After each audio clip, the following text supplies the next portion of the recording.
Baiklah jamaah sekalian, kita malam hari ini memahami kitab Jawahirul Kalamiyah ilmu tauhid. Beberapa bulan kemarin kita sudah menjelaskan tentang sifatul wujub li Rasul, sifat wajib, sifat yang harus dimiliki oleh para rasul dan wajib diimani oleh kita. Ada 4 sifat wajib. Kemudian juga kita sudah tahu sifat mustahil daripada rasul yang tidak dimiliki, tidak boleh dimiliki oleh para rasul. Nah, sama seperti Allah Subhanahu wa taala, jemaah sekalian, Allah punya sifat wajib, Allah punya sifat mustahil, juga punya sifat jaiz. Demikian pula dengan para nabi. Para nabi juga punya sifat jaiz. Ini di halaman 33. Halaman 33 kita akan membahas sifat jaiznya para rasul. Soal pertanyaannya, mada yajuzu fi haqqil anbiya'i alaihimus salam. Apa sifat jaiz bagi para nabi alaihimus salatu wassalam? Jadi sifat jaiz para nabi itu apa? Ya. Sifat jaiz itu seperti yang kita pahami adalah sifat yang boleh dimiliki oleh para rasul, halaman 33 ya, atas, atau juga tidak dimiliki oleh para rasul. Kalau sifat jaiznya Allah, fi'lu kulli mumkinin Allah boleh melakukan sesuatu, boleh tidak melakukan sesuatu. Nah, kalau sifat jaiz para rasul juga ada satu nanti. Boleh terjadi para rasul kepada para rasul, boleh tidak terjadi. Itu namanya jaiz bagi rasul. Jadi sekali lagi, sifat jaiz rasul itu sifat yang boleh terjadi pada rasul atau tidak terjadi pada rasul. Jawabnya ya juju 'alal anbiya'i alaihimus salatu wassalam wuqu'u a'radil basyariyah. Jadi jaiz untuk para nabi, boleh untuk para nabi. Ada berapa sifat jaiznya para rasul, para nabi? Ada satu, namanya a'radul basyariyah. Sifat jaiz nabi itu ada satu, namanya a'radul basyariyah. Apa itu a'radul basyariyah? Sifat-sifat kemanusiaan. Artinya para nabi itu memiliki sifat-sifat seperti umumnya manusia biasa. Itu namanya sifat jaiz para rasul, a'radul basyariyah. Kita harus meyakini bahwa ada sifat-sifat nabi yang sama seperti manusia biasa. Contohnya seperti apa? Kal akli, seperti makan. Manusia biasa makan tidak, Pak? Kita makan, kita minum, sama Nabi Muhammad pun makan ya minum. Jadi makan minum ini namanya a'radul basyariyah, sifat-sifat manusia biasa. Jadi jangan dibayangkan Nabi tidak pernah makan gitu ya, elit gitu, nggak pernah minum. Atau mungkin Nabi dari para malaikat. Kalau Nabi dan diciptakan oleh Allah dari malaikat seperti malaikat, ya kita nggak bisa mengikuti para nabi. Jadi dikatakan oleh Nabi oleh Al-Quran, innama ana basyarun, saya ini manusia kata Rasul. Basyar, mislukum, sama seperti kalian. Maksudnya sama tuh, ya umatku makan, saya juga makan kata Rasul. Umatku minum, saya juga minum. Nah gitu ya. Jadi satu sifat jaiz Allah itu, sifat jaiz para rasul itu adalah a'radul basyariyah. Artinya para rasul memiliki sifat-sifat seperti manusia biasa pada umumnya. Contohnya kal akli, seperti minum makan. Wasyurbi, para nabi juga minum. Wal ju'i, ya, wal ju'i, nabi juga merasakan rasa lapar. Kalau belum makan, kita gimana? Lapar, emosi malah kan. Kalau telat sarapan kan emosi biasanya ya. Jadi lapar gitu ya. Guru saya ketika di pesantren pesan kepada saya, kalau nyari ilmu itu harus yang kenyang katanya. Nyari ilmu itu harus yang kenyang. Kenapa? Karena orang lapar itu biasanya hobinya teriak-teriak. Orang lapar kan ngomongnya gimana, Pak? Waduh, kemana tahu. Jadi orang yang ilmunya nggak kenyang biasanya hobinya teriak-teriak. Itu guru saya. Jadi maksudnya harus sempurna. Kalau belajar itu jangan setengah-setengah. Karena kalau orang udah kenyang, gimana Pak? Ya udah makan, ngopi di depan rumah sambil apa? Jisamsu kan? Sudah anteng udah. Itu orang kenyang itu anteng gitu ya. Tapi kalau orang lapar, ya udah marah-marah, nyewot-nyewot, emosi gitu, nyari masalah gitu. Itu ilmu pun harus kenyang gitu, jangan setengah-setengah. Wal ju'i, jadi para rasul juga merasakan lapar. Nabi kalau nggak makan ya lapar, lemes seperti kita. Wal aksi, para nabi juga haus kalau nggak minum, merasakan haus seperti kita. Jadi innama ana basyarun, manusia seperti kita. Jadi lapar, haus itu namanya a'radul basyariyah. Jadi nggak muluk-muluk nabi itu nggak pernah minum, nggak pernah makan, tidak. Sama seperti kita pada umumnya. Di bab a'radul basyariyah. Waqtiro ilharri, para nabi juga terpengaruh oleh rasa panas. Nabi kalau di bawah matahari nggak panas kan? Jangan dikira nabi kalau di bawah matahari nggak panas gitu ya. Tetap gitu. Jadi kalau kepanasan ya kulitnya panas Rasulullah. Sama seperti umumnya manusia. Wal bardi, nabi juga para rasul juga kalau musim dingin ya kedinginan, nyari jaket. Jadi manusia banget para rasul itu. Jadi jangan dianggap bahwa para nabi itu berbeda jauh dengan kita. Walaupun nanti ada khususiyah Pak ya. Ada sifat-sifat yang kita tidak bisa menirunya. Seperti apa? Istrinya lebih dari 4 gitu Pak ya. Kita kan jangankan 4 Pak ya. Satu aja repotnya minta ampun kan. Gitu. Jadi apalagi ikut Rasulullah, makanya itu khususiyah, nggak boleh diikuti kalau lebih dari 4. Kemudian wat ta'abi, para nabi juga termasuk a'radul basyariyah adalah merasa dalam hidupnya ada susah. Gitu Pak ya. Kita pernah susah nggak Pak? Banyak susahnya apa banyak senang ini kalau dihitung gitu. Banyak susahnya gitu kan. Banyak susahnya misalkan. Nah para rasul juga jangan dikira hidupnya bahagia terus, hidupnya mulus-mulus saja. Ada taat sama seperti kita, ada susah. Nabi Muhammad saja ketika di kandungan sudah ditinggal ayahnya Sayyid Abdullah. Lahir beberapa tahun ibunya meninggal. Jadi hidupnya fase-fase hidupnya penderitaan semua Rasulullah. Kemudian diasuh oleh kakek beliau Abdul Muthalib ya. Kemudian meninggal lagi, kemudian Abu Thalib yang jadi backing beliau berdakwah, lalu meninggal lagi. Sayyidah Khadijah sebagai donatur dakwahnya juga meninggal. Jadi Rasulullah itu taatnya luar asyadun nasi balaan, ujiannya besar sekali. Ya sama seperti kita. Nah susah itu adalah namanya a'radul basyariyah, jaiznya Rasul. Rasul boleh susah. Rasulullah ada bahagianya enggak? Ya ada, sama seperti kita. Gitu ya, sama. Warroha, hidupnya ada kebahagiaan, para nabi juga sama. Para nabi Muhammad bermain dengan cucu beliau Hasan Husain ya, digendong Hasan Husain. Senangnya seorang kakek kepada cucu, sama seperti kita, senang gitu ya. Senangnya luar biasa kepada cucu. Rasulullah pun sama. Sampai saking dekatnya dengan Hasan Husain, Rasulullah ketika sholat apa? Hasan Husain naik ke punggungnya Rasulullah. Jadi ada sisi-sisi kebahagiaan juga. Wal maradi, Nabi Muhammad juga sakit sama seperti kita Pak ya.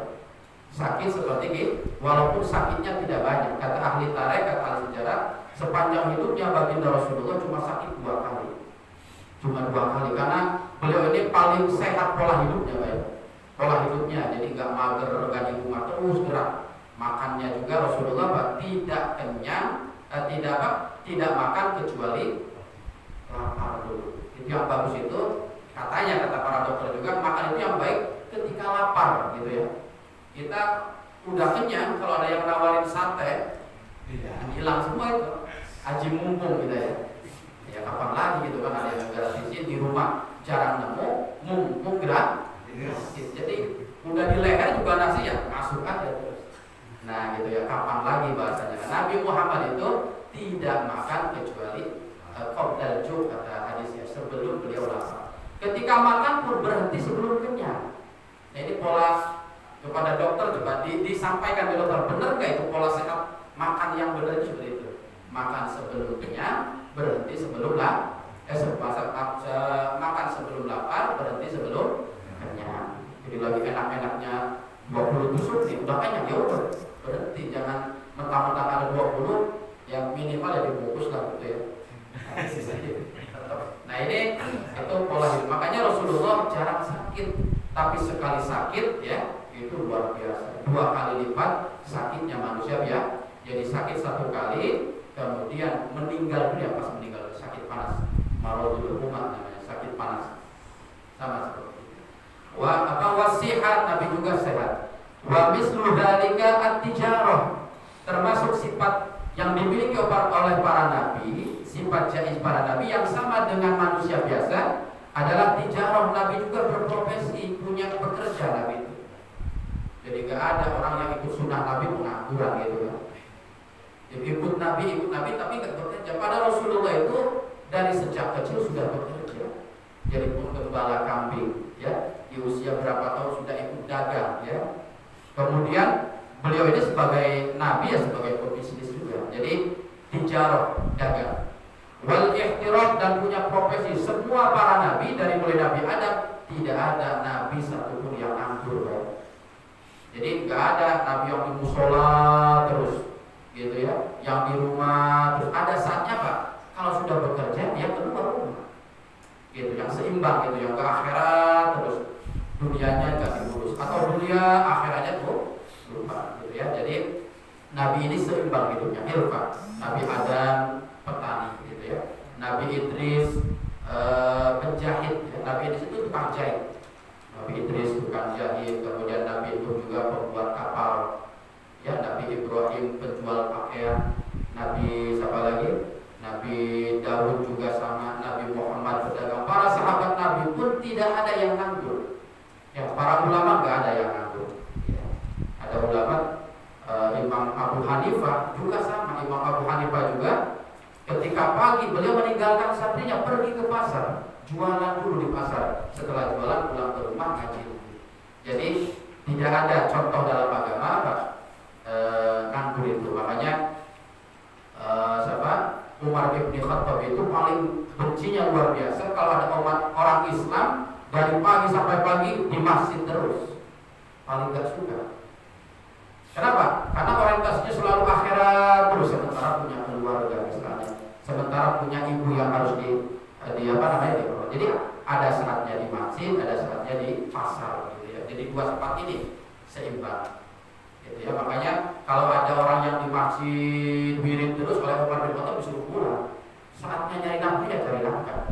Itu apa? Rasul. Makanya kata Umar bin Khattab, la yaqudanna ahadukum an talabi rizqi wa huwa yaqulu ya rabbi fa qad alima anna sama la tusiru dhahaba wa fiddah. Kata Umar bin Khattab, tolong orang Islam layak udan ahadukum bi talabi rizqi, jangan cuma tumpang kaki kalau hidup di dunia ini. Jangan males-malesan kalau bahasa kita.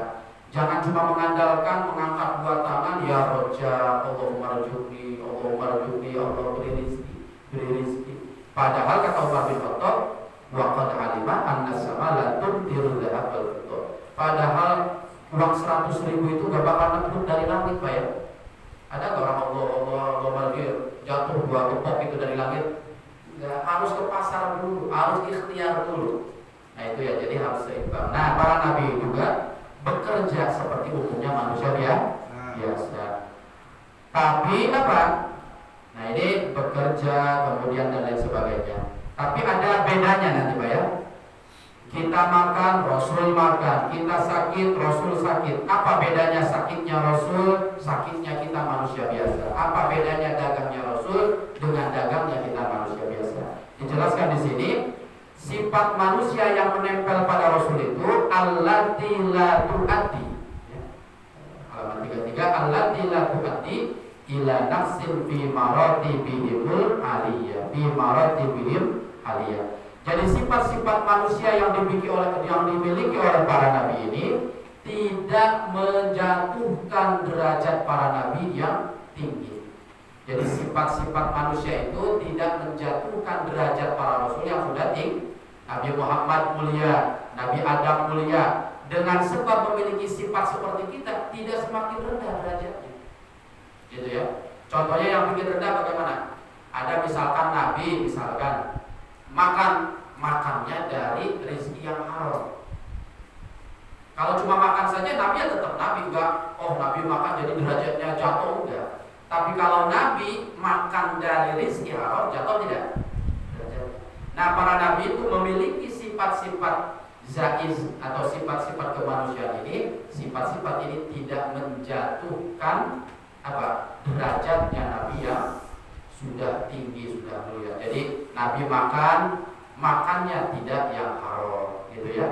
Kemudian apalagi nabi minumnya tidak arak. Karena kalau nabi minum arak, ya derajat kenabiannya jatuh. Masa nabi minum arak, gitu ya. Jadi harus dipahami a'radul basyariyah itu sifat manusia, itu sifat manusia yang tidak sampai menjatuhkan derajatnya para nabi yang sudah mulia. Kalau kita manusia biasa kan bisa saja, Pak ya. Dia makan dari rezeki yang haram, bisa nggak orang biasa seperti kita? Bisa saja. Kalau para nabi, para rasul makan tapi tidak dari yang haram, minum dari tidak yang haram. Kemudian juga Pak, misalkan nabi sakit, ya, kita ada nggak yang orang sakit dari sejak lahir buta matanya? Ada nggak? Ada, dari sejak mati buta sampai dari sejak lahir sampai mati. Ada lagi orang yang lahir di dunia ini dari sejak lahir sudah cacat, misalnya ya, kakinya sudah tidak ada, sudah sakit ya, atau mulutnya gagu dari sejak kecil misalnya. Para nabi itu sakit tapi tidak sakit yang menjatuhkan derajat beliau. Misalkan nabi sakitnya apa? Gagu misalkan, nggak bisa ngomong. Nggak mungkin sakitnya nabi itu gagu misalkan. Atau nabi sakit matanya sampai buta misalkan. Nggak mungkin. Kenapa? Buta, gagu itu menjatuhkan derajatnya para nabi. Jadi sakitnya biasa aja, sakit yang panas, ya sakit. Makanya Rasulullah ketika usia 7 tahun sudah terkena penyakit syadidur roman, ya. Syadidur roman itu sudah matanya sudah sakit mata sampai kemerah-merahan, sampai Abdul Muthalib kakeknya panik gitu ya. Jadi kok Rasulullah sampai matanya begini sakitnya, syadidur roman, gitu ya. Jadi sakit Rasulullah. Tapi apakah dengan sakit mata itu Rasulullah derajatnya jatuh enggak? Enggak, sakit. Tapi kalau sakit mata sampai matanya putih semua sampai buta, ya nggak mungkin para nabi sampai buta. Makanya saya sering katakan Nabi Ayub sakit betul dalam sejarah diceritakan. Sampai dikatakan Nabi Ayub sakitnya kayak penyakit kulit ya. Kemudian diusir sama sama penduduk di situ, ditinggalkan anak istrinya. Ini Nabi kok sampai begitu misalkan. Jadi informasi-informasi bahwa Nabi Ayub penyakit kulit sampai diusir itu tidak benar. Karena apa? Kalau Nabi Ayub sakit sampai kulitnya bernanah misalnya ya, kulitnya koreng kurang. Kalau Nabi begitu bagaimana gitu kan?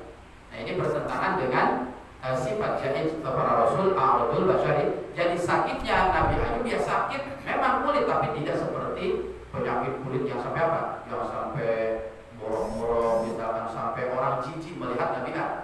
Kalau Nabi jijik kotor, bagaimana menyampaikan syariat kepada umat? Dijauhi nanti.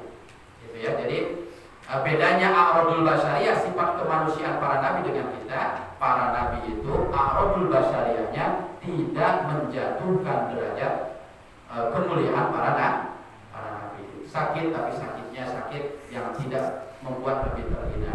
Nabi bekerja tapi bekerjanya tidak membuat nabi terhina. Dagang mulia enggak, Pak? Dagang mulia gitu ya. Malah 99 rezeki kata Rasulullah ada di dagang gitu. Makanya kalau ingin kaya katanya harus dagang gitu ya. Jangan jadi pegawai. Kalau jadi pegawai kan segitu-gitu aja misalnya. Tapi kalau pedagang ya kalau lagi manjur ya manjur, kalau lagi bangkrut ya luar biasa kayak naik turun. Tapi kalau sekali untung yang ngalahin mereka-mereka yang punya gaji.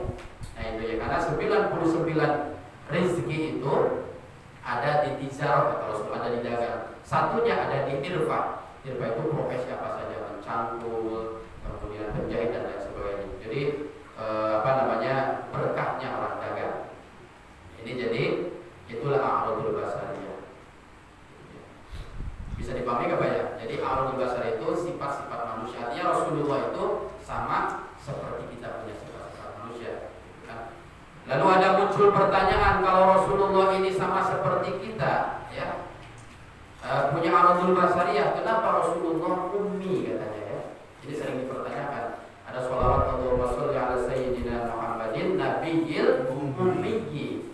Ummiyyi ini kebanyakan kita memaknai ummi itu tidak bisa baca, tidak bisa nulis.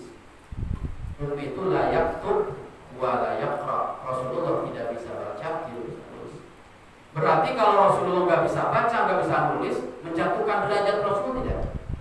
Kok Nabi nggak bisa baca? Kok Nabi nggak bisa tulis? Ya jangan Nabi. Maaf, lurah saja kalau nggak bisa baca dipilih nggak Pak? Ya nggak layak. Nah ini Ummi ini bukan merendahkan derajat Nabi. Justru Ummi ini mukjizat terbesar Nabi. Justru Ummi ini menjadikan Nabi semakin tinggi derajatnya, bukan hanya di depan Allah, tapi di depan kaumnya. Ya, jadi kita harus paham betul apa itu Ummi itu apa ya. Ummiyun, Ummi itu apa? Ummi itu kan dari kata ummun ya, ibu. Kenapa Rasulullah dikatakan Ummi? Kata para ulama, karena Rasulullah ini satu pendapat ini Pak ya. Karena Rasulullah itu lahir di Mekah. Lahirnya ulida fi Makkah ya, wa yursalu fil Makkah. Jadi Nabi itu lahirnya di Mekah, diutus di Mekah. Jadi Rasul di Mekah itu disebutnya tempatnya itu lakopnya julukannya Ummul Qura. Ummul Qura. Makanya Rasulullah disebut Ummi karena lahir di Ummul Qura. Gitu ya. Lahir kata kayak Imam Ghazali itu ya. Imam Ghazali kenapa disebut Imam Ghazali? Karena lahir di Gaza, Palestina ya. Ada nama daerah Gaza. Ada barangkali profesinya sebagai Gaza, tukang sol sepatu Imam Ghazali. Jadi Nabi Muhammad dikatakan Ummi itu bukan nggak bisa baca, nggak bisa nulis. Ummi itu apa? Tempat lahirnya Rasulullah namanya Ummi, Ummul Qura. Jadi Mekah itu disebut Ummul Qura. Ummul itu apa? Ibu. Qura itu kampung atau daerah. Jadi Mekah ini adalah Ummul Qura, induknya daerah, induknya kota di dunia. Pusatnya negara itu ya Ummul Qura. Itu yang pertama. Ummi itu maknanya apa? Rasul dilahirkan, Rasul diutus di Ummul Qura, makanya disebut Ummi, orang Ummul Qura. Apa ya? Ada yang begitu. Ada yang kedua mengatakan dikatakan Ummi itu katanya Pak Rasulullah diutus ya, diutus di Mekah. Di Mekah yang kaumnya itu Ummi, gitu ya. Nabi Muhammad diutus di Mekah yang disuruh oleh Allah menyampaikan wahyu kepada orang Mekah yang Ummi. Gitu ya.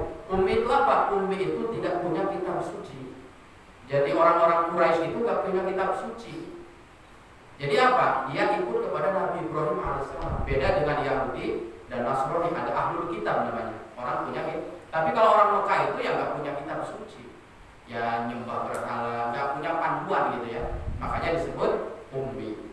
Jadi Ummi itu kenapa dikatakan Ummi? Karena Rasulullah diutus oleh Allah kepada kaum yang Ummi. Yang Ummi itu yang tidak punya kitab suci. Nah dalam Al-Quran dijelaskan Huwallazi ba'asa fil ummiyina rasulan minhum. Kata Allah ya, Huwallazi ba'asa fil ummiyin. Nanti Bapak kalau baca Quran akan menemukan lafaz ummiyin. Huwallazi ba'asa fil ummiyina rasulan minhum. Dialah Allah ya yang mengutus rasul ya fil ummiyin untuk kelompok ummi, kelompok orang Mekah yang tidak punya apa? Tidak punya kitab suci. Itu yang kedua. Tetapi yang paling masyhur, yang paling populer, yang paling banyak dikomentari Ummi itu ya memang Ummi itu tidak bisa baca. Tidak baca, tidak tulis. Kalau tidak bisa baca itu kata para ulama kurang sopan menyebut Nabi Muhammad tidak bisa baca. Jadi layak wa layak itu apa? Rasul tidak baca, tidak nulis. Bukan tidak bisa baca, tidak bisa. Jadi memang Ummi itu apa? Ummi itu ya Rasul tidak baca, tidak nulis. Tapi Rasulullah mengerti Pak. Gak baca, gak nulis, tapi mengerti. Makanya ketika Sulh Hudaybiyah ya, Sulh Hudaybiyah itu perjanjian Hudaybiyah antara Rasulullah dengan non-Muslim. Itu Rasulullah nyuruh kepada Ali bin Abi Thalib. Ali bin Abi Thalib tolong bikin surat. Ya, bla bla bla surat. Kemudian di bawahnya oleh kata Rasulullah tulislah namaku katanya. Tanda tangannya tanda tangan saya gitu ya. Muhammad Rasulullah. Nah, ketika ditulis oleh Sayyidina Ali Muhammad Rasulullah, ditegur Ali bin Abi Thalib, jangan Muhammad Rasulullah. Kenapa?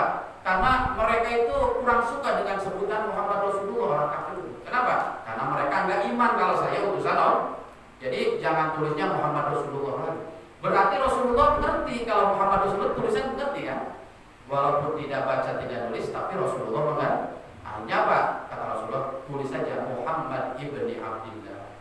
Muhammad putranya Sayyidat, jangan Muhammad Rasul. Jangan dikasih gelar lah gitu ya.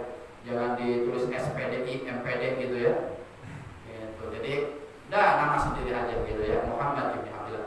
Itu dalil bahwa Rasulullah sebenarnya walaupun tidak baca, tidak nulis, mengerti apa yang ditulis orang, paham apa yang disampaikan orang. Jadi Ummi ini memang nggak baca, nggak nulis, ya, tapi mengerti. Dan justru Ummi ini, ya, kenapa Ummi itu kan dari bahasa Arab ya? Ummi itu umun. Apa umun itu Pak? Ibu. Ada mungkin ke istrinya, anaknya, ke ibunya Ummi makanya, ke bapak Abi. Jadi kenapa Rasulullah itu Ummi? Ummi itu ibu ya, ibu.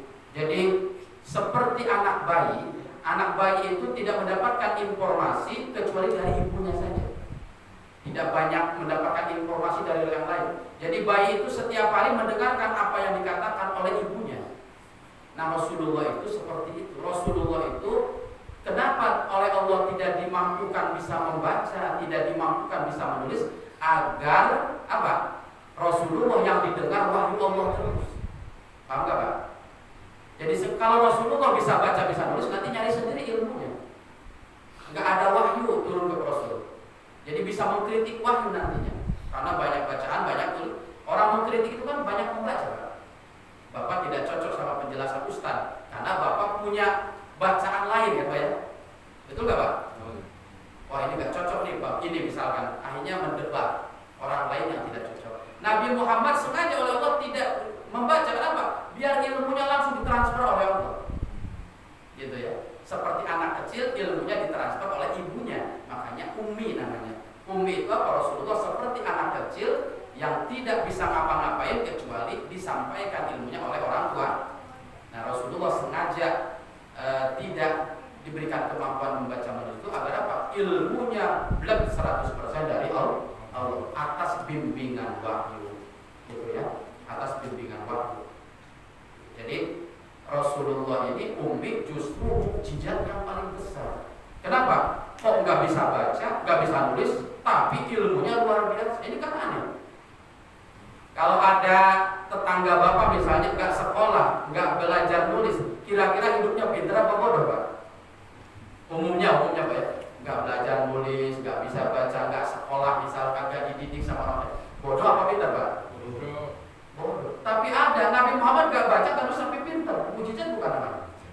Makanya Ummi itu tidak merendahkan derajat Nabi, justru itulah meninggikan derajat Nabi. Itu mukjizat. Ya, makanya kata Imam Busiri dikatakan kafaka dalam burdah itu ya, dalam sholawat burdah itu kafaka bil ilmi fil ummiyi mu'jizatan. Kafaka bil ilmi fil ummiyi mu'jizatan fil jahiliyati wa ta'dzibi fil yutumi. Jadi cukuplah Ummi ini, Rasulullah gak bisa baca, gak bisa nulis ini, cukup itu sebagai mukjizat paling luar biasa dimiliki Nabi. Kenapa? Nabi enggak belajar, enggak nulis, enggak baca, ya, tapi ilmunya luar biasa. Berarti memang mukjizat itu. Enggak mungkin kalau enggak bisa, enggak baca dan tulis pintar, enggak mungkin. Berarti mukjizat Allah. Kemudian apa? Bukan hanya ilmunya luar biasa Nabi Muhammad, tapi akhlaknya pun luar biasa. Kenapa Rasulullah akhlaknya luar biasa? Padahal enggak bisa baca, enggak bisa nulis. Kok akhlaknya bagus? Orang kalau nggak punya ilmu nggak bisa akhlaknya bagus, gitu ya. Jadi Rasulullah dengan Ummi ini justru ilmunya luar biasa, akhlaknya luar biasa. Makanya mukjizat paling besar diantaranya di samping Al-Quran Rasulullah Ummi, gitu ya. Kemudian kata para ulama juga hikmahnya para Rasulullah Ummi agar menyangkal anggapan orang-orang kafir bahwa Al-Quran ciptaan Nabi Muhammad. Jadi orang-orang yang ragu Al-Quran ini firman Allah apa bukan? Kata orang kafir, wah ini pasti buatan Muhammad di Al-Quran ini. Nah, akhirnya dengan Rasulullah nggak bisa baca, nggak bisa nulis, apa tuh? Dilawan. Nggak mungkin ini Al-Quran ini ciptaan Muhammad. Orang Nabi Muhammad nggak bisa nulis, orang Nabi Muhammad nggak bisa baca, nggak mungkin ngarang Quran yang sehebat ini. Jadi Rasulullah ummi itu hikmahnya apa? Menangkis, memponis anggapan orang-orang kafir bahwa Al-Quran itu ciptaan Rasulullah. Ini benar-benar wahyu Allah Al-Quran. Karena nggak mungkin Muhammad bisa membuat susunan ayat yang begitu indah. Karena beliau jadi itulah alasan kenapa Ummi ada dikatakan Ummi itu karena lahir di Ummul Qura. Yang kedua karena Ummi ini diutus oleh Allah kepada kaum yang ummi, yang tidak punya kitab suci, tapi yang paling banyak komentar para ulama, ummi itu ya memang justru tidak baca, tidak menulis, tapi umminya Rasulullah tidak menjatuhkan kemuliaan Rasulullah, justru meninggikan derajat Rasulullah. Nah ini sering sekali muncul pertanyaan-pertanyaan seperti itu. Nah kemudian apa bukti bahwa Rasul itu punya sifat a'radul basariyah? Apa buktinya? Apa dalilnya? Karena ilmu tauhid itu harus berdalil, Pak ya. Apa Allah itu wujud? Apa dalilnya? Allah itu satu? Apa dalilnya? Allah itu sama basar, apa dalilnya? Tidak kosong ya. Ilmu tauhid harus ada sandaran dalilnya. Nah ini dalilnya bahwa dalam Al-Quran surat Al-Furqan ayat 20 Allah telah berfirman, wa ma arsalna qablaka minal mursalin illa innahum la yaquluna ta'ama wa yamsuna fil aswaq. Kata Allah, tidaklah aku utus para rasul. Kata Allah, tidaklah aku utus rasul-rasul sebelum engkau wahai Muhammad. Wa ma arsalna qablaka minal mursalin. Rasul-rasul sebelum engkau aku utus itu sama dengan engkau apa? Illa innahum la yaquluna ta'ama. Para nabi, para rasul la yaquluna ta'ama, pada makan. Ini dalam Al-Quran, Rasul itu makan seperti kita. Bahkan wayam sunah fil aswaq, para nabi, para rasul pun apa? Berjalan atau ke pasar sama seperti kita. Kita pernah belanja ke pasar, Rasulullah pun belanja ke pasar sama seperti kita. Itulah dalil bahwa berarti benar Rasulullah itu punya sifat seperti kita manusia ya. Karena kata Allah, para nabi itu dijelaskan yang ulun atau makan seperti kita, bahkan pergi ke pasar untuk belanja, mungkin juga berjualan di pasar. Nah itu ya. Termasuk juga a'radul basariyah, bukti bahwa Rasul itu memiliki sifat seperti kita umumnya manusia biasa. Peristiwa turunnya wahyu, baik. Ketika Rasulullah di Gua Hira bersama sahabat di Gua Hira ya, mendapatkan wahyu pertama surat Al-Alaq. Itu Nabi Muhammad ketika datang malaikat Jibril, ya Muhammad iqra, bacalah. Nabi Muhammad kata ma'an Nabi Qol. Nabi Muhammad kagetnya luar biasa karena ada makhluk yang tidak umumnya seperti manusia. Nah gitu ya, gemetar Rasulullah, takutlah Rasulullah, pulang ke mana? Ke rumahnya, berkata kepada Sayyidah Khadijah, jamiluni, selimuti saya. Itulah kemudian ada surat dalam Al-Quran namanya surat Mujammil, selimut artinya ya. Jadi Nabi itu ketika turun wahyu itu gemetar, takut. Kalau takut gemetar itu sifat manusia bukan? Nah itu a'radul basariyah Nabi. Itu dalil bahwa Rasulullah itu sama seperti kita sifatnya. Rasulullah juga pernah takut. Rasulullah juga pernah bergetar ketika bertemu dengan sesuatu yang belum dia jumpai sebelumnya. Itu jadi ya. Kemudian Rasulullah juga sakit, sama itu juga a'radul basariyah. Nah atau semua para sahabat pun menceritakan bahwa Rasulullah sama seperti beliau para sahabat. Jadi dalil bahwa Rasulullah itu punya sifat manusia seperti kita. Ya para sahabat itu apa? Banyak hadis-hadis yang diceritakan oleh para sahabat Rasulullah itu ya makan seperti umumnya manusia. Seperti dikatakan karena Rasulullah SAW yanamu fi awalil lail wa yuhyi akhir. Kata para sahabat diceritakan Rasulullah itu yanamu, katanya. Yanamu itu tidur. Berarti sama seperti kita enggak Rasulullah itu? Nah itu dalil bahwa kata para sahabat Rasulullah itu tidur fi awalil lail, di awal lail. Ya setelah isya langsung tidur Rasulullah kalau enggak ada kebutuhan apa-apa. Jadi enggak melek sampai jam 2 enggak. Rasulullah itu karena Rasulullah yanamu fi awalil lail. Jadi awalul lail itu jam, kan malam itu ada 3 ya. Jadi mulai jam 6 nih sampai jam 4. Jadi makanya ada sepertiga malam gitu ya. Ada sepertiga malam itu berarti malam terakhir gitu ya. Terakhir jam 12 ke jam 3. Jadi Rasulullah itu fi awalil lail itu jam 9 jam 10 itu awalul lail sudah istirahat. Kalau tidak ada kepentingan keluarga, tidak ada kepentingan umat, ya istirahat Rasulullah. Tapi wayuhi akhirahu, menjelang subuh sudah bangun Rasulullah. Itu bedanya kita jam 8 tidur sampai jam 4 gitu ya. Kadang jam 4 sore malah kan, 14 gitu. Rasulullah tidurnya di awal waktu, ya, tapi di ujung waktu sulusul lail, di pertigaan malam itu beliau bangun. Nah ini yang kita garis bawahi, ya namun Rasulullah tidur sama seperti ini. Atau kata sahabat juga karena Rasulullah ya'kulu biyaminihi, ya, wa yashrabu biyaminihi. Rasulullah itu kata para sahabat yang melihat Nabi sehari, Rasulullah ya'kulu biyaminihi, Rasulullah makan dengan tangan kanannya. Berarti kan sama seperti kita, ya'kulu makan Rasulullah. Wa yashrabu biyaminihi, Rasulullah minum juga dengan pakai tangan. Ya Rasulullah makan, ya Rasulullah minum, ya Rasulullah tidur sama seperti ini. Nah itu jadi dalil-dalilnya Arabul Basariyah. Allah menegaskan dalam Al-Quran bahwa para nabi makan dan ke pasar malah seperti umumnya kita. Kemudian riwayat-riwayat para sahabat yang hidup dengan Rasulullah menceritakan Rasulullah juga makan, minum dan lain sebagainya. Ya.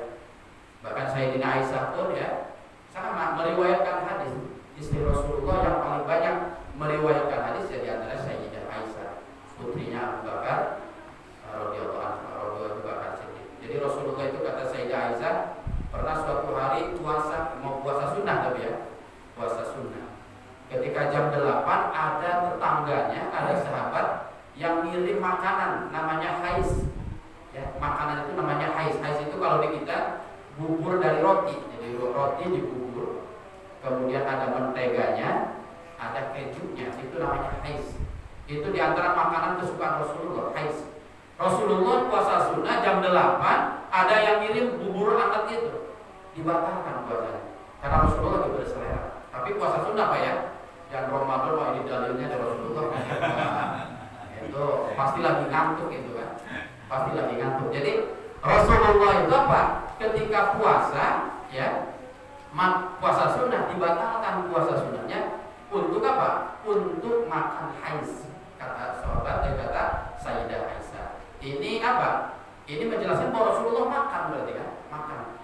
Nah tapi makannya Rasulullah, kok Rasulullah sampai begitu kan tergoda gitu ya? Masa iya Nabi tergoda sama semangkok bubur saja? Misalkan ya.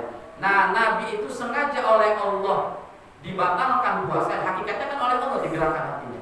Untuk apa? Untuk jadi hukum, untuk jadi bayaniyah namanya dalam agama.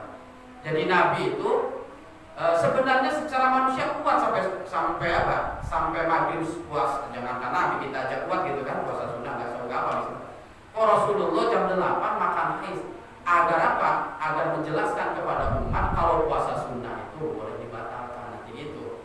Jadi bukan karena ya Allah Rasulullah kegoda sama semangkuk gitu ya, bubur jangan. Jadi Rasulullah memang bakal itu untuk menjadi hukum nanti umatnya. Kalau Bapak dari rumah misalkan ya, dari rumah sudah puasa, di tengah jalan ada yang ajak kondangan. Pas di kondangan menunya menu yang sebulan sekali ketemunya Pak, gimana tuh? Ya udah batalin aja, nggak apa-apa sunnah, tapi puasa sunnah ya, puasa sunnah karena Rasulullah pun dulu. Nah biar begitu gitu ya. Nabi Muhammad sholat duhur 4 rakaat ya. Kemudian Rasulullah baru 2 rakaat salam. Maksudnya Nabi kok lupa ya? Berarti lagi sholat gimana tuh? Kemana pikirannya gitu kan? Ngelamun apa Rasulullah? Rasulullah bukan apa? Bukan lupa kepada Allah ketika sholat. Memang oleh Allah sengaja dilupakan agar jadi syariat nantinya.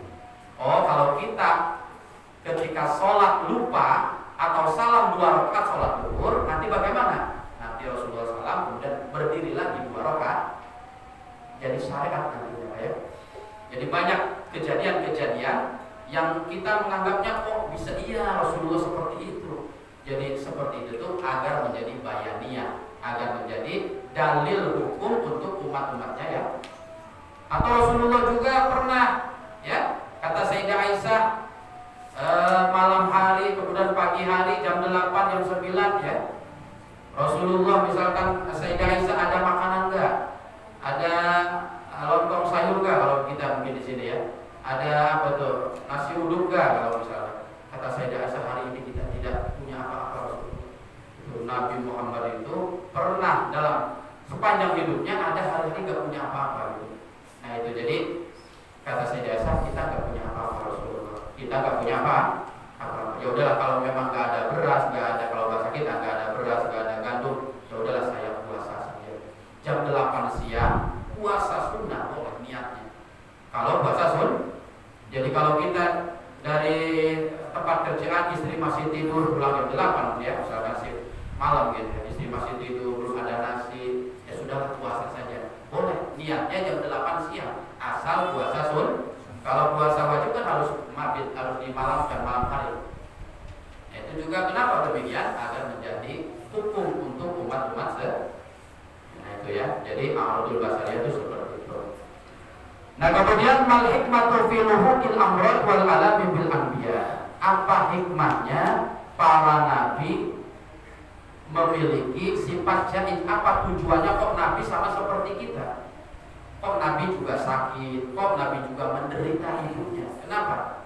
Rasulullah menderita, Rasulullah sakit sama seperti kita. Di sini dijelaskan al hikmatu fi luhukil amrad. Di antara hikmahnya Rasulullah sakit menderita hidupnya diantaranya sebagai tasliyatun nas idza halla bihimul bala. Rasulullah sakit, Rasulullah menderita, sejak kecil sudah yatim piatu, agar apa? Untuk menghibur umatnya.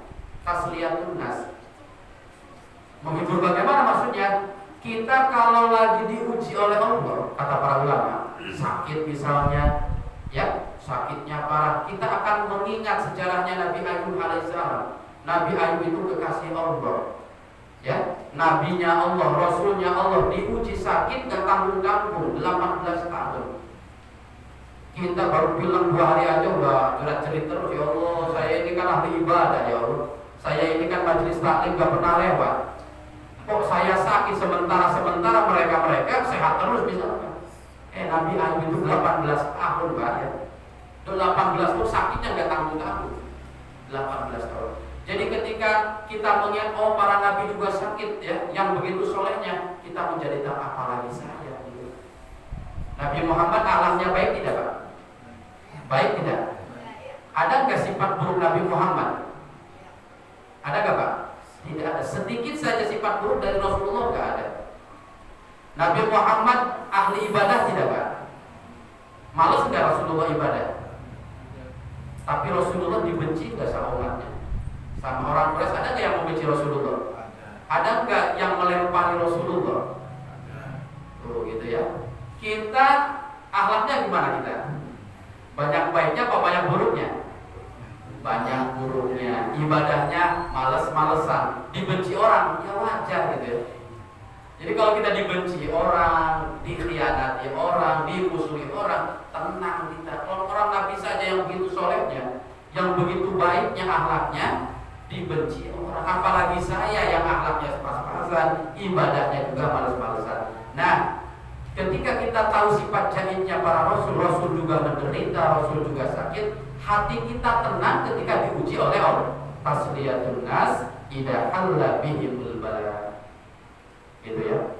Malah kalau mau jujur para nabi ya ujiannya luar biasa. Ya. Nabi Nuh diusir oleh kaumnya. Kita pernah nggak diusir di biasa? Diusir gitu karena nggak saking nggak cocoknya masyarakat di sini, kita diusir, pernah nggak? Tuh, Nabi Nuh diusir ya. Nabi Zakaria digergaji, mau digergaji Pak? Wah itu udah. Kemudian Nabi Ibrahim dibakar. Ya, Nabi Ayub sakit 18 tahun.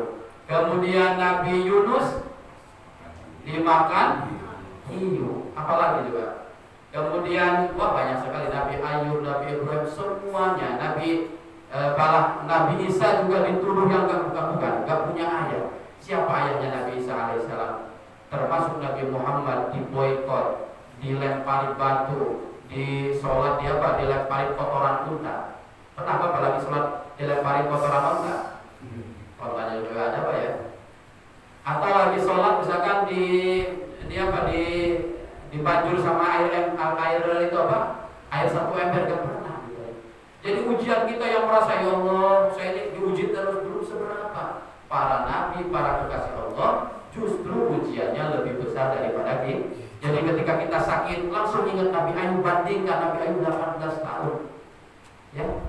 Ketika kita misalkan ya Allah misalkan belum punya rumah, ekonomi sulit, lihat Nabi Isa alaihissalam yang seumur hidupnya tidak punya rumah. Al-Masih itu orang yang terus berjalan. Isa Al-Masih gitu ya. Al-Masih itu yang terus jalan, jadi gak punya rumah. Nabi Isa saking miskinnya misalkan. Ketika kita apalagi misalkan ada orang yang sudah menikah belum punya keturunan bertahun-tahun, lihat Nabi Zakaria alaihissalam. Nabi Zakaria itu apa? Wa Zakaria idnada rabbahu rabbi la tajarni fardan wa anta khairul warisin. Jadi Nabi Zakaria di usia yang sudah lanjut, ya, belum punya keturunan tapi gak pernah berhenti berdoa. Doanya Nabi Zakaria apa? La tajarni rabbi la tajarni fardan wa anta khairul warisin. Ya Allah, jangan tinggalkan aku hidup sendirian. Saya juga pengen punya keturunan. Padahal istrinya sudah usianya 94 tahun. Kemudian Akhiroh mandul, ya, sudah mandul usia 94 tahun. Logika manusia kira-kira bisa hamil gak Pak? Tapi karena doanya terus-terusan Nabi Zakaria alaihissalam, fastajabna lahu wa atainahu Yahya. Oleh Allah tidak dikecewakan. Kalau orang doa itu pasti diijabah, ya? Pasti diijabah. Jadi jangan capek kita berdoa. Jadi kita kan pengennya cash terus kalau doa juga ya. Doa malam pagi udah kabul. Nabi Ibrahim saja pengen punya anak soleh 80 tahun baru dikabul. Pengen punya Nabi Ismail yang soleh, Nabi Ishak yang soleh itu setelah doa apa? Rabbi habli minas solihin, bukan sehari 2 hari, 80 tahun baru dikasih Rabbi habli minas solihin. Orang-orang soal kita bukan Nabi, kita bukan Rasul, pengennya cash gitu Pak ya. Nah itu hikayat-hikayat ini, oh berarti kalau kita tahu Nabi juga begitu, kita baru 2 tahun, baru 3 tahun. Nabi Ayub juga sakit apa? Ya berdoa. Rabbi inni massaniyad durru wa anta arhamur rahimin. Jadi ketika sakit 18 tahun Nabi Ibrahim doanya apa? Rabbi inni massaniyad durru. Ya Allah, ini penyakit tolong disembuhkan. Wa anta arhamur rahimin. Engkau ini Maha Pengasih, Maha Penyayang. Bagaimana setelah doa bertahun-tahun? Fastajabna lahu fakasabna ma bihi minad durri. Dikabulkan lagi. Enggak ada doa yang enggak dikabulkan itu.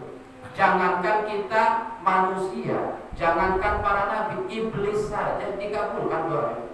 Kata Sufyan bin Uyainah. Jadi ketika kita, ya Allah kenapa enggak dikabulkan? Bukan enggak dikabulkan, belum apa? Enggak sabar kita ya. Iblis saja kan doa kepada Allah, kata Imam Sufyan bin Uyainah, dikabulkan. Dalam surat Al-Hijr itu ada Rabbi apa? Fa'udirni ila yaumil mungkir. Ya Allah, tangguhkan usia saya, panjangkan umur saya, kata iblis, saya jangan mati ya Allah sampai hari kiamat keturunan saya. Dikabulkan ya? Kabulkan. Fa innaka minal munzirin. Ya udah kata Allah, keturunanmu dan engkau sampai hari kiamat tidak ada yang mati. Iblis makhluk terkutuk, makhluk yang terburuk, doanya dikabulkan. Apalagi kita yang iman kepada Allah, yang iman kepada Rasulullah. Cuma kadang penyakitnya kita nggak sabar Pak ya, nggak sabar, pengennya cash terus gitu kan. Baru apa-apa baru setahun kok nggak dikabulkan gitu ya. Jadi hikmahnya para Rasul punya sifat ta'arudul basariyah diantaranya adalah apa? Agar kita umatnya menjadi tenang ketika diberi musibah. Rasul yang baik saja sakit, lah kita kenapa menolak sakit? Rasulullah yang soleh saja diuji yang begitu berat, kita yang tidak soleh, kita yang biasa saja, yang pantas. Dan yang kedua, nanti kita akan semakin sadar di sini waliya'lamu anna dunya darul bala.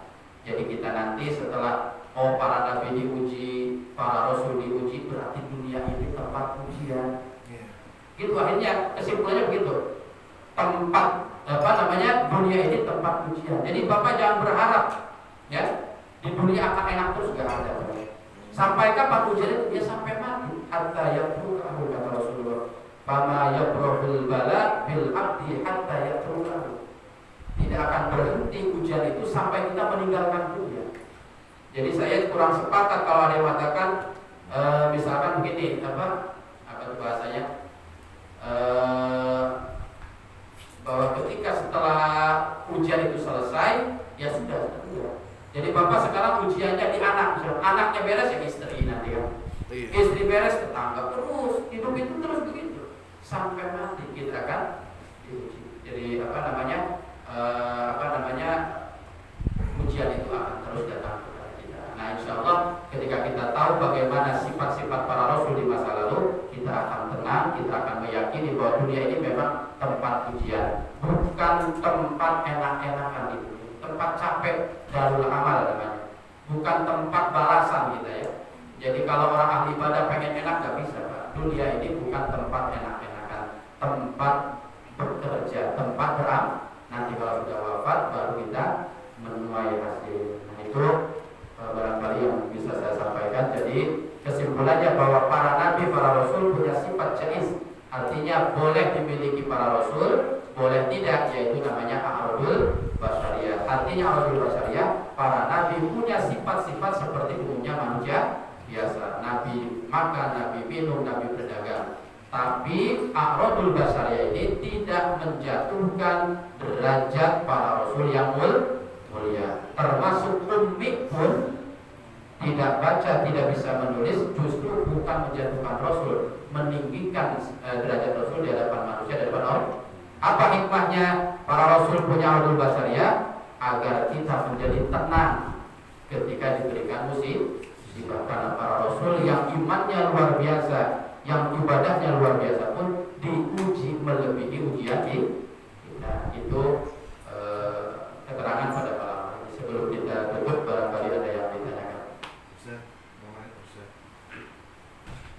dua hari lagi kita akan kedatangan malam nisfu Sya'ban Ustaz. Berkaitan dengan malam nisfu Sya'ban yang selama ini kita laksanakan untuk sholat asar, yaitu membaca Yasin sebanyak 3 kali ya. Setiap baca Yasin itu ada doa masing-masing, permintaan kita masing-masing ya. Terus gini Ustaz, selain itu Ustaz, itu amaliyah kita membaca Yasin 3 kali itu perintah dari Nabi, itu ada hadisnya atau ujmal ulama. Pertama Ustaz. Yang kedua, apa saja Ustaz yang dilakukan Nabi pada saat menjelang ya katakan malam susah. Jadi tentang amalan nisfu Sya'ban yang malam Rabu kalau salah ya, malam Rabu Sya'bannya malam Rabu, Selasa malam Rabu kita nisfu Sya'ban. Nisfu itu pertengahan gitu ya. Sya'ban itu bulan Sya'ban berarti. Kenapa bulan ini dikatakan Sya'ban? Sumiya Sya'banu Sya'banan litafarru'il khairi fihi. Sya'ban itu artinya cabang. Kalau pohon itu ada tangkainya gitu. Jadi Sya'ban itu bulan cabang, banyak cabang kebaikan di sana. Jadi makanya Sya'ban itu bulan banyak sekali aneka kebaikan di dalamnya. Itu namanya Sya'ban gitu. Nah, tentang Sya'ban ini pada malam nisfu Sya'ban, Sayyidah Aisyah ya, Siti Aisyah ketika duduk bersama Rasulullah pada malam nisfu Sya'ban, didatangi Rasulullah. Kata Rasulullah, "Ya Aisyah, hal tadrina min hadhihi lailah." Kamu tahu enggak apa yang terjadi malam ini? Kata siapa? Hal tadrina ma hadhihi lailah. Kamu tahu enggak Aisyah, ada kejadian apa di malam nisfu Sya'ban ini? Kata siapa? Rasulullah. Kata Sayyidah Aisyah istrinya, "Ma hadhihi lailah ya Rasulullah." Apa ini yang terjadi di malam nisfu Sya'ban? Kata Rasulullah, ada 4 kejadian di malam nisfu Sya'ban ini. Kata Rasulullah, yang pertama, fiha yuktabu kullu maulud ibni Adam fiha nisana. Di malam nisfu Sya'ban ini Allah mencatat berapa jumlah bayi yang lahir dalam 1 tahun. Kullu maulud ibni Adam. Jadi malam nisfu Sya'ban itu sudah ditentukan. Yang lahir di bumi itu ada misalkan 200 juta misalkan yang lahir di bumi, atau 100 juta yang di Amerika berapa, yang di Indonesia berapa. Malam itu sudah dicatat oleh Allah.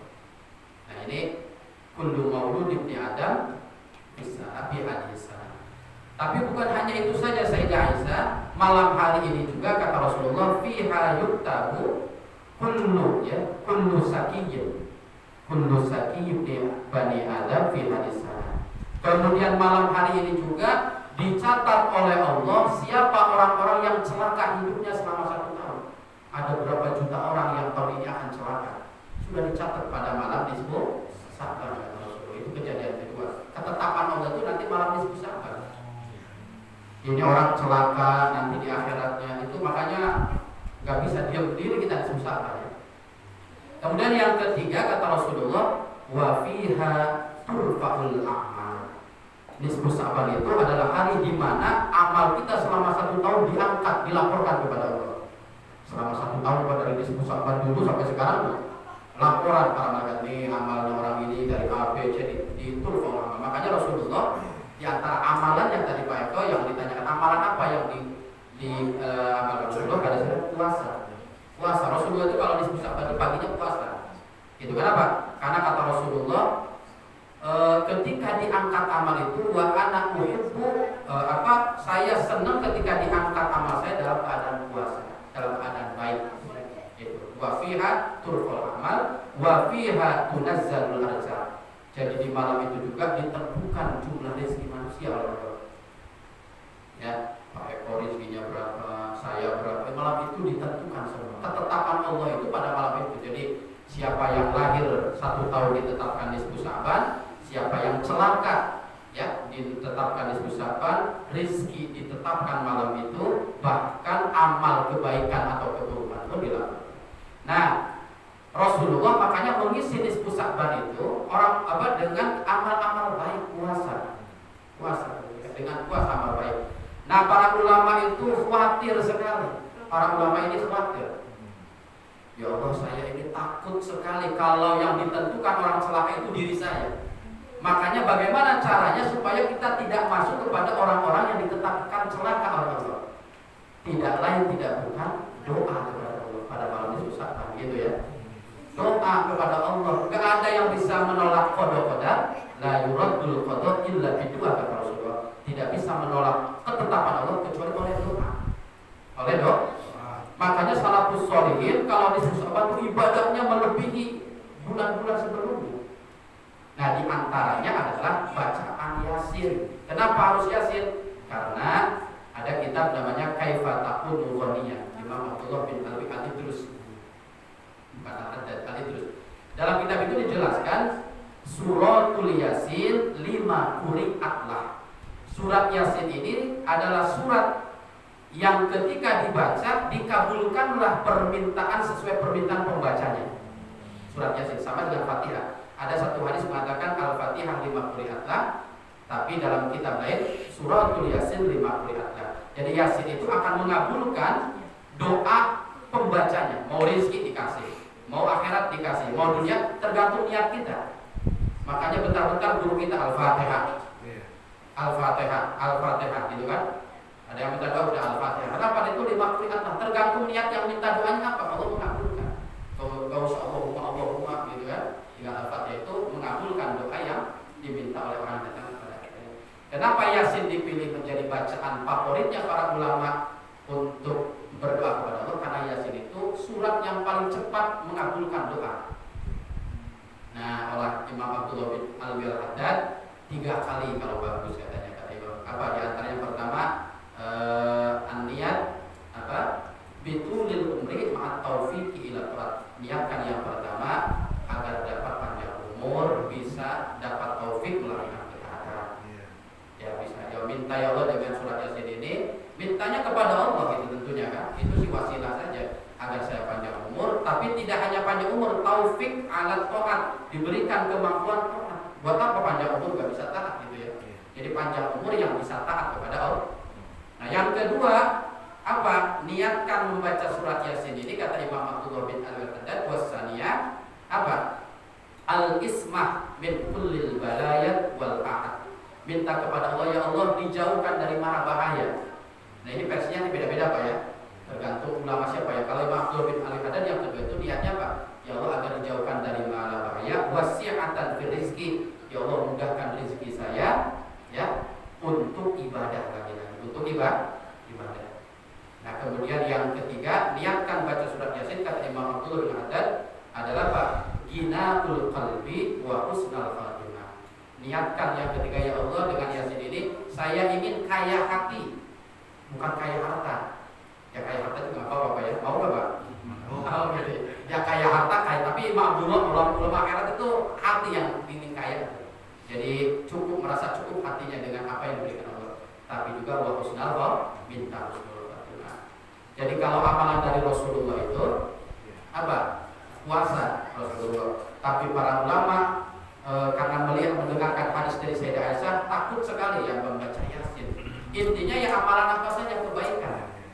Itu jangan dekat wah bid'ah Rasulullah. Bid'ah itu kalau bertentangan dengan syariat. Kalau disebut sakban mabuk-mabukan ya bid'ah namanya ya. Kalau disebut sakban misalkan nyolong ya. Tapi ya lagi-lagi memang ada yang cocok ada yang enggak. Terserah itu sih ya. Lana madhabuna walakum madhabukum. Yang kita yakini bahwa disebut sakban ini penentuan hidup kita. Makanya kita manfaatkan di mana-mana. Insya Allah kalau di Bekasi itu masih banyak ya. Ramai kalau di Sobat tuh kayak Idul Fitri bahasa kalau jalan wah masjid itu penuh. Ya pernah di mana itu ya Allah ini kayak Idul Fitri. Di Sobat tuh mereka meyakini memang hari-hari mendebarkan untuk penentuan nasib kita setahun ke depan. Makanya kita tidak perlu ragu, tidak perlu mamang. Nanti di Sobat berangkat dan lain sebagainya. Malah ada sholat di Saban segala pada pihak Nurdin walaupun nanti kontroversi. Ya nanti kalau sholat di Saban niatnya sholat sunnah mutlak gitu ya. Ya sholat mutlak biasa aja atau sholat awabin gitu ya. Yang penting intinya sih melakukan kebaikan, mau sholat, mau sedekah, mau istighfar, mau sholawat. Tujuannya itu tuh penetapan takdir itu kira-kira kita dijauhkan dari orang macam. Seperti itu baik-baik kurang lebihnya seperti itu. Nanti barangkali dari Ustaz lain bisa menjelaskan lebih. Yang lain ada? Cukup ya.